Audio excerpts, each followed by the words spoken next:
Part 3 of Insolvency and Bankruptcy Code Amendment Act 2026, Withdrawal of CIRP, Moratorium, and Appointment of Interim Resolution Professional, that is IRP.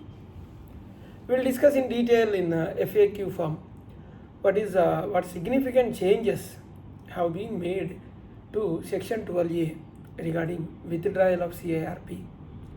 Section 12A permits withdrawal of an application admitted under Section 7, Section 9 or Section 10 after commencement of the Corporate Insolvency Resolution Process, CIRP. 2026 amendment substitutes the entire Section 12A and introduces a more structured framework for withdrawal. The key amendments are: withdrawal can be allowed only on an application made by the resolution professional. Approval of 90% of voting shares of the Committee of Creditors, COC, continues to be mandatory. The amendment now prescribes a specific stages when withdrawal is not permissible. NCLT decide the withdrawal application within 30 days. If the order is not passed within the 30 days, the adjudicating authority must record the reasons for delay. So these changes aim to provide certainty and prevent the misuse of withdrawal mechanism. Who can file an application for withdrawal under the amendment section 12A?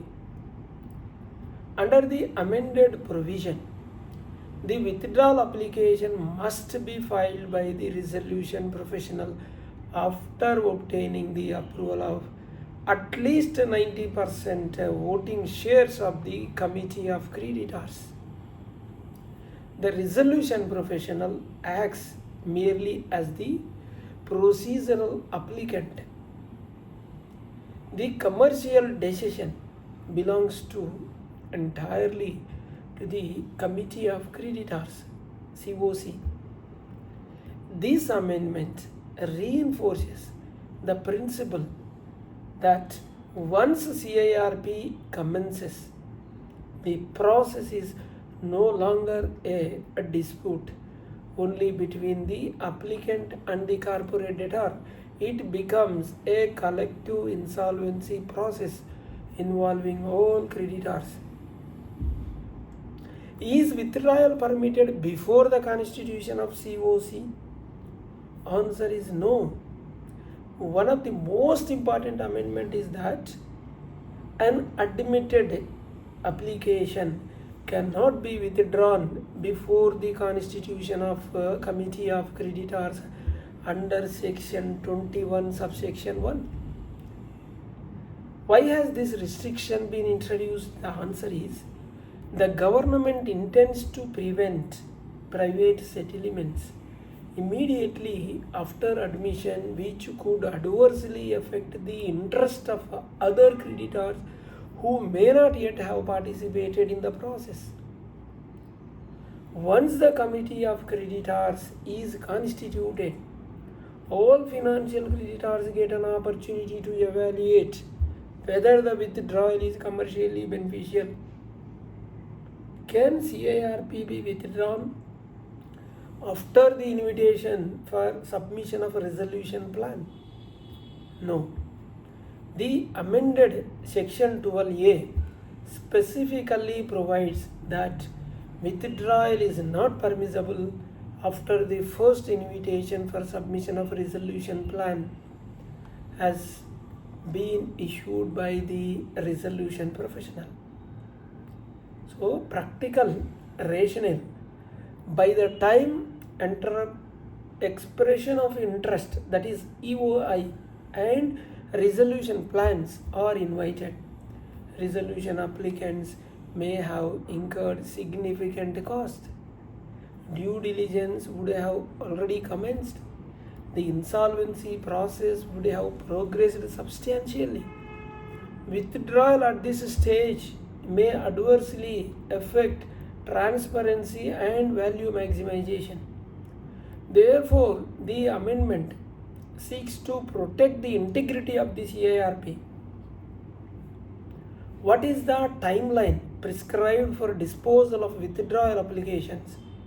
The amended 12A requires the adjudicating authority to dispose of a withdrawal application within 30 days from its receipt. If the order cannot be passed within 30 days, the adjudicating authority must record the reasons for such delay in writing. The amendment promotes judicial accountability and ensures expeditious disposal of the withdrawal requests. What clarifications has been made regarding the moratorium, section 14? The amendment expands the scope of the moratorium provisions under section 14 by inserting explanation to section 14(3)(b). The explanation clarifies that the moratorium under section 14(1) also applies where a surety seeks to initiate or continue any action or proceedings against the corporate debtor pursuant to contract of guarantee. Importance of the amendment: the clarification addresses disputes regarding whether the guarantors or securities could independently proceed against the corporate debtor during the moratorium period. So the amendment reinforces the objective of the maintenance of the corporate debtor as a going concern during CIRP and preventing parallel proceedings. How does the amendment strengthens the concept of moratorium? Moratorium is one of the fundamental or foundational principles of the Insolvency and Bankruptcy Code. Its objective are preserve the assets of the corporate debtor, prevent the multiplicity of the proceedings, maintain business continuity, enable the resolution professional to conduct CIRP without external interference, protect the interest of the creditors collectively. 2026 amendment clarifies that the parties claiming rights through guarantee arrangements also cannot bypass the moratorium by initiating proceedings against the corporate debtor. So this reduces the litigation and ensures consistency in implementation. What changes have been made regarding the appointment of the IRP, Interim Resolution Professional? The amendment modifies section 16 relating to appointment of IRP application under section 7, where CIRP initiated by financial creditor. The proposed resolution professional mentioned in the application shall be appointed as the interim resolution professional, provided no disciplinary proceedings are pending against the professional. So this simplifies the appointment process and reduces the administrative delays. What is the new procedure for appointment of an IRP in section 10 application? 16(3)(a) has been inserted, where the corporate debtor files an application under section 10. The adjudicating authority shall refer the matter to the Insolvency and Bankruptcy Code of India for recommendation of an insolvency professional to act as the IRP. Earlier, different procedural issues often arose regarding the appointment of IRPs in voluntary insolvency proceedings. The amendment introduces greater neutrality, enhances transparency, ensures appointment through the regulator, minimizes the disputes regarding the independence of the IRP. Why are these amendments important from a practical perspective? The amendment relating to sections 12A, 14 and 16 have substantial practical implications. If we see, for the financial creditors, the greater certainty regarding withdrawal and better protection after commencement of the CIRP, more secured insolvency process now.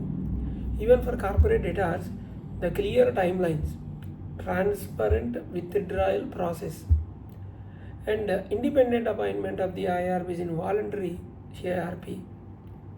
Even for resolution applicants, protection against the arbitrary withdrawal after the invitation for resolution plans. And it has increased the confidence in the participating in the CIRP. For insolvency professionals, clear statutory framework for filing withdrawal applications. Transparent appointment mechanism is given. Improved procedural certainty for NCLT. Even for the tribunals, the defined timelines, the message is given. Mandatory recording of reasons for delay. Reduced procedural disputes. So overall, these amendments strengthen the credibility, transparency and efficiency of the insolvency resolution process. What are the key takeaways with this amendment? We can simply say the amendment covered in this part 3 focus on improving procedural discipline in the insolvency process. The major takeaway is withdrawal of CIRP is now subject to stricter statutory conditions. Withdrawal prohibited before the constitution of COC and after the issuance of the first invitation for expression of interest resolution plans. Form G. The adjudicating authority must decide the withdrawal applications within 30 days or regard the reasons for delay. The moratorium provisions have been clarified to avoid parallel proceedings by securities against the corporate debtor.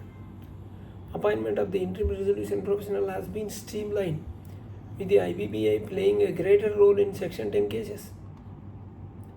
So collectively, these reforms seeks to ensure that the corporate insolvency resolution process remains transparent, time-bound and commercially effective. Thank you. We have 2 channels, RR Corporates, other channel RR Legal Talks. Please do subscribe, hit the bell icon so that you will not miss my latest videos. We will meet in part 4 of this amendment. Thank you.